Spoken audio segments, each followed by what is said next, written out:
Welcome to another episode of Grass Clippings. It's a podcast that we've dedicated to celebrating the world of turfgrass and the people who make it thrive.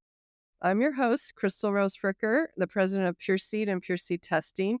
And today we have the pleasure of chatting with Nick Erwin, the groundskeeper of the Canby School District. And I'm excited to chat with Nick today because my kids went to school in Canby, and here we are in the grass seed capital of the world. Oregon produces most of the grass seed, which we ship around the world.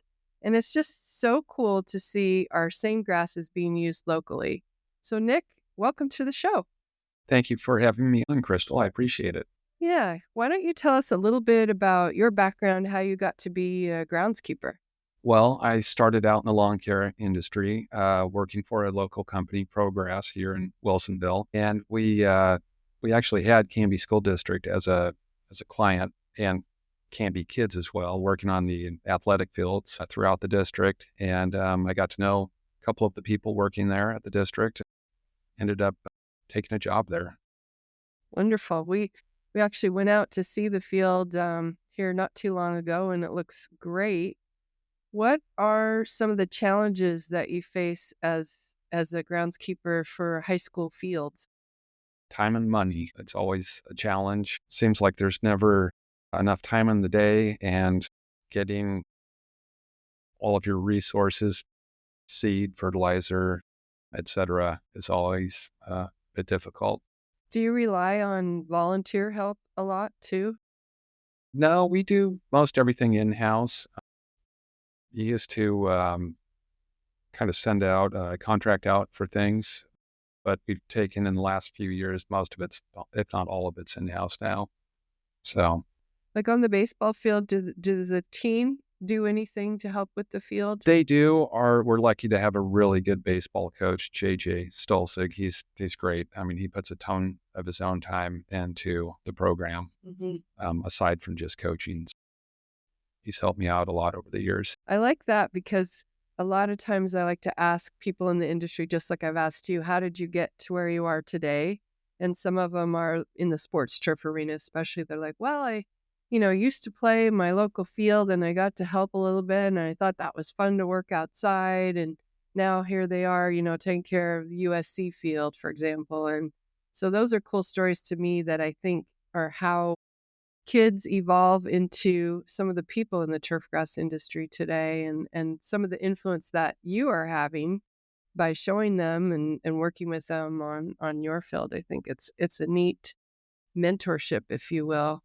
It's great. I mean, that's the only way you can really kind of keep it going is to get people involved at a young age, I think. They go from, say, maybe playing Little League to getting into older high school age playing, and maybe they end up interning a couple summers, helping out, and then that ends up being a career path for them.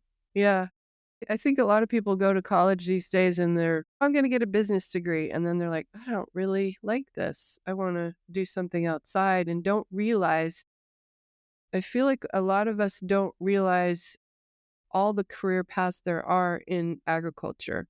And in this case, sports turf management is huge. We're going to go to the sports turf management meetings here in January in California, and I am shocked at how many people attend that. I think you and I talked a little bit about that, and it's really growing. It's an important field, and I do think it's a field that is under recognized. I mean, if you don't have good field, what happens to the athletes? Accident, injuries. And I don't, like you were saying, I don't think a lot of people really understand what the turf industry really is, what groundskeepers really do. You just cut the grass and I show up for game time and everything's ready. I don't think a lot of people understand the backstory and how much has to happen 2 hours before game time or 2 days or 2 weeks before game time. And I think this is a good opportunity for people to hear more about that. Yeah, that's kind of why we like to do this podcast. I was watching the news, and there was, I think it was, I don't know, maybe it was on social media. It probably would have been on social media, where a football player, and it was one of the recent games, it might have been Kansas City, where they were playing under the snow, And he was talking to the grounds crew after the game and saying what a great job they did, clearing the snow and making the field, prepping it for them to be able to play. And that to me was very gratifying to hear a player actually appreciate what's being done on the field. Anytime you get acknowledgement from a player, I mean, that's like number one to me. I mean, I've over the years had, players on our team, players on other teams come up and say something. And it's always interesting to me to hear something from a player that, from another school coming up. Oh, we've been to all these different fields. And I mean, you appreciate it a lot. Well, I was wondering about that. Actually, you made the comment when we were visiting that other schools are appreciative when they get to come and play on your field. What's different about your field than some of the other local fields that the kids are playing on today? Well, our grass seed for one. I mean, you guys have helped us out a lot with that. And the renovation we did on the varsity softball and baseball fields back last summer, we've had a ton of compliments. People thought we had turfed the outfield. They thought we had laid sod. They couldn't believe how great it looked in the wintertime. And I think starting with good products, good grass seed, good inputs helps out tremendously. How do you, in your case, how did you decide what to use or get involved with us? Is there a story behind there? Yeah, one of our local parents and, well, I just call him Mr. Baseball, Ryan Oliver, I think was chasing your husband Mark around because once he found out he was Chris's father-in-law, and fast forward a couple months, he came out and looked at our field, and then you guys were super generous, donated the seed to us. I worked with Rick Leah? Elia, and he specified, I think, what seed, what mix to use. We ended up with a pure sport mix, and it's been great. Everyone's been super happy. Kind of a specific thing. Our team always, when they warm up, they always line up on the left field foul line, for warm up. And usually after a few weeks, especially in the spring, it starts to wear out really bad. And I think having that Kentucky bluegrass mixed in there just really helped out a lot this last year. Wonderful. Yeah, I think you have Jumpstart in there, if I'm remembering I right. believe we do. Yeah. And so that story tells me it's very important. It takes a village, I guess, for these fields to happen It does. because you need to have someone like you that can take care of it and manage it, knows what they're doing. B, you need to have good seed or good product. Otherwise you start out with problems if you get seed with weeds in it, for example, or poor quality varieties that can't take the traffic. And that's something that to me is very gratifying. We have a research farm here just a few miles down the road where we spend lots of money on studying these grasses, testing them, and breeding them. And so to be able to put the best grasses on a local field, to me, is what it should be about. Is we could put them on, the World Cup, for example. The same grass can be utilized by local children, and then that can multiply into they recognize it, value it. Because the other thing I want to bring up today is I'm wondering where we're going in the future with our sports fields with natural grass and artificial grass. Do you have any insights or thoughts on that? I was wondering the same thing, and I'm glad you brought that up. I understand we're in the Northwest. It rains a lot here. And I understand when you're trying to run soccer and then football and then band practice and then cheerleading and then PE, and you need to keep a surface that's not muddy and whatnot and have it be resilient. But I don't think most people ever get the chance to see what a top quality field can look like that's natural.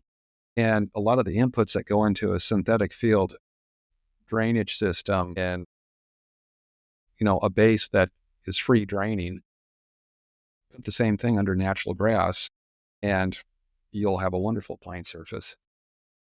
Good point. I often Grass is near and dear to my heart, but at the end of the day, we want a surface that's the best and the safest for the athletes. And in some cases, if there's too many games being played, natural grass can't take it. But if you have a facility that has more than one field, or you can rotate and you take good care of it, and you start with a good surface with good drainage, and it's very doable.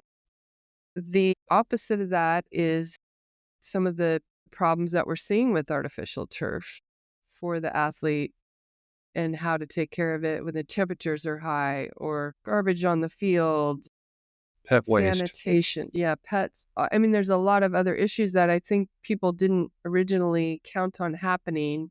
Now, here we are. There's a lot of fields both ways.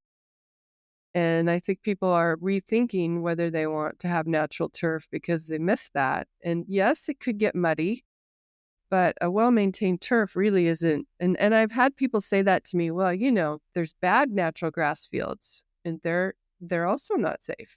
And I accept that as a valid point. But I think for the future, it just means things like this, where we can get the message out, or we can mentor other groundskeepers, or have a network and say, this is how we've done our field. How are you guys? What are you struggling with, or gals? And, work together to bring up the level for all fields is, I guess, where I'm wondering if that's a possibility. Well, I would hope it would be.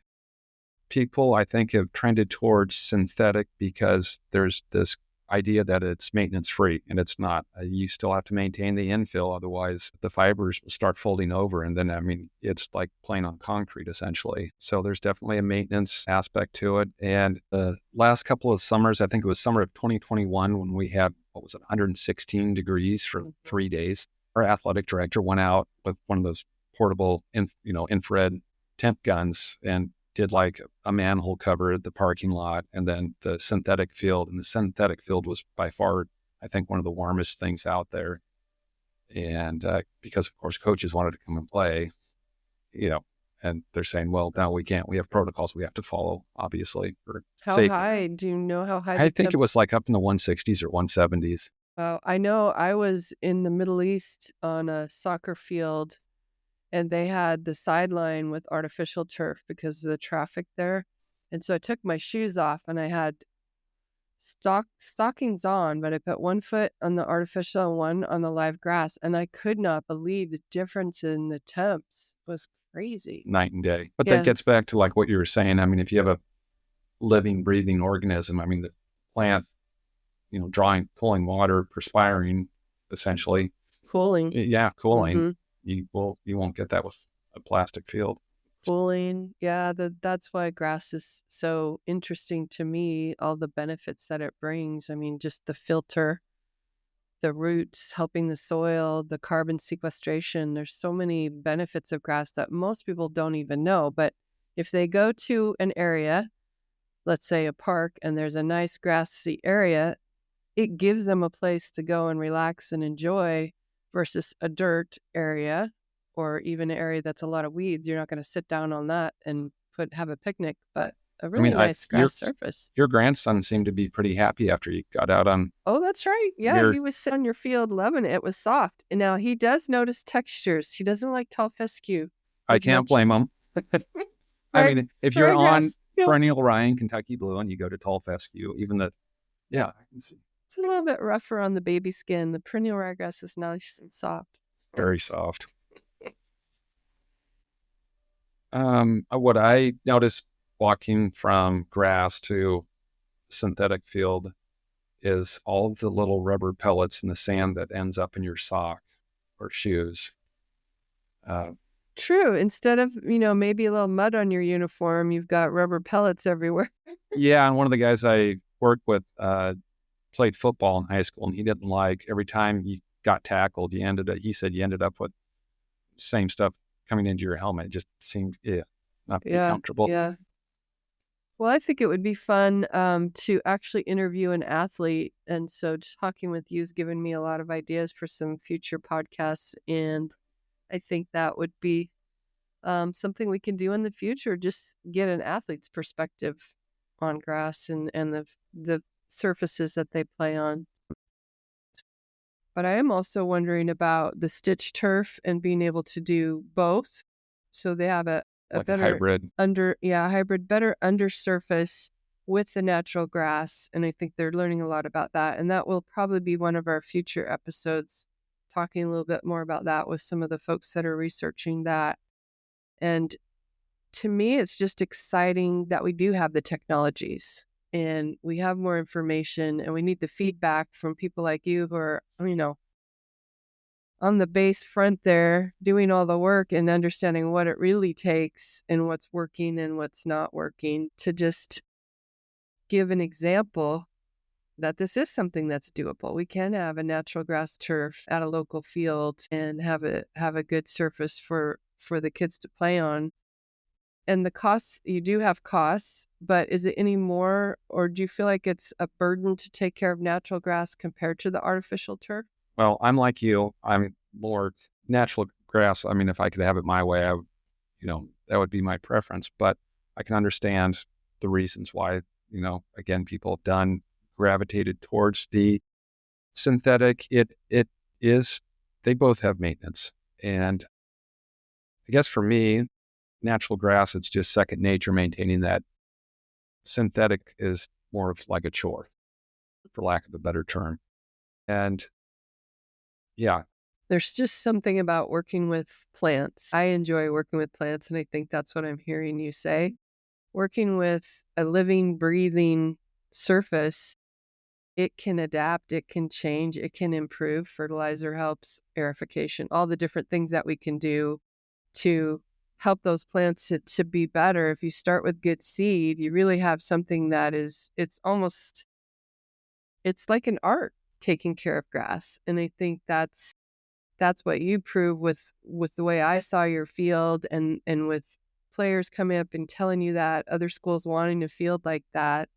I guess one of the other thoughts I would like to discuss is, how can we help other fields to do better, have better surfaces? I mean, locally, I think word of mouth, just kind of an example is that our baseball coach, JJ, he and his dad, who coaches down in Lebanon, actually played in the playoff games here in Canby.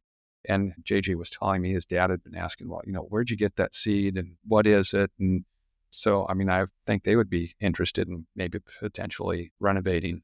Yeah. It's, yeah, I think the biggest thing is just getting people out on a playing surface, on a good playing surface, and it'll open their eyes. Almost wonder if it'd be worth having a little clinic, if you will, on your field and inviting other groundskeepers, other school districts, and saying, what are just having maybe a roundtable about it. Sure, absolutely. Oregon is a little difficult because we have a lot of rain. And so the surfaces, you have to have good drainage. That's important. And we also deal a lot with poa annua, and keeping fields clean is another challenge, I would assume. And starting with good seed helps that. And then interseeding to compete, pre-emerge, if you can do some of that, things like that. Just talking about those, I think, would be fun. The education process, I guess, is where we need to do a little bit better work. Turfgrass industry is pretty small, but we have a lot of people outside the industry that are looking in, and I think they would love to learn more and be involved and know more. And that's why I kind of asked you about volunteers too, because every once in a while you get those folks that are really into grass and want to learn more. I would call them turf geeks. Yes, turf geeks. Yep, Yeah, and it's actually kind of a fun side hobby, if you will. it is. And I think we need to come up with some other ways to network, just like we were talking about, getting some, local sports field managers together to say, what are your issues? How can we help? And we have the seed part of it, but there's a lot, there's the irrigation, the drainage, the fertilizer. There's a lot of aspects that come together. And I know universities are doing a lot of good work Oh, in Oregon State's doing researching. great work. That's what we were going to mention. Oregon State's done a study on natural turf versus artificial turf and the number of games that can be played and are sustainable on grass. So there is some research out there that we can also refer to when we're trying to make decisions, when people are trying to decide how many games they can handle on their field. Kind of hone in on what you were just saying about how many games you can get in. to an earlier point you had, field rotation. I mean, don't practice on the same spot on every field every day, and it makes a huge difference, especially during the raining season. Hmm. It helps out tremendously. That's a good tip. Just kind of like our horse pastures, we rotate pastures for that. Why wouldn't you rotate, if you have the acreage where you can do that, it just makes it all better. So little things, just some things someone might not intuitively think about doing that. Just sharing those kind of tips, I think, is very valuable. So hopefully our listeners are picking up some things, and we found today interesting. So on the end of our conversation here, Nick, are there any tips that you would give to a groundskeeper, maybe a new guy or gal getting into the business? Communication is key. I mean, with coaches, players, any of your players, not on and off the field, people that you're going to have to work with, letting them understand why you're doing what you're doing, why you need to do it now, not tomorrow or yesterday, and that'll help them understand what you're doing. Also, don't worry.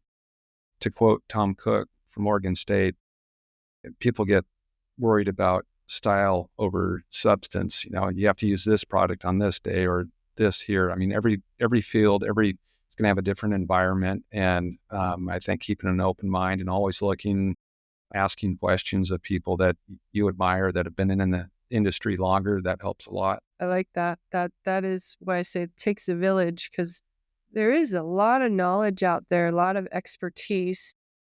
And then there's a lot of young people coming on that could really benefit, I think, from those types of tips. So I'm excited about this. I think we could do something good in the future. I think so. We could host it at our research farm, or we could host it at your field, wherever it might make sense. So we'll look into this a little more. And the listeners out there, if there's any interest in this, contact us and let us know. So thank you so much, Nick, for your time. Anything else you want to add? Can I ask you one question? You brought it up when you and Michaela came out here about a month ago. You were telling me about a test you did, or your dad had you do, with 2 eggs. Oh, yeah. What was... That's a blast from the past. So that would have probably been in the early 80s. My father's Bill Rose, and he started our family businesses, and he's like, we need to test the grass. And so we went to the Woodburn field, high school field there, and got on top of the bleachers. And back then the grass was Manhattan ryegrass, perennial ryegrass. And I held the egg. I started on the bottom step, dropped it, nothing happened. Didn't even really bounce that much, just, was fine. So I stood all the way on the top seat of the bleachers, dropped the egg, and it did bounce a little bit then, but it never broke. And back then, granted, artificial turf was not the technology it is today. So it was a harder surface, but I went over to the artificial. There was a little bit there that they had, I think it was on the infield of the track. And my recollection is the egg broke at like 4 inches. It was crazy, maybe 6 inches. It was a huge difference. So we took that to the golf course show. At that time, there wasn't a sports field managers event.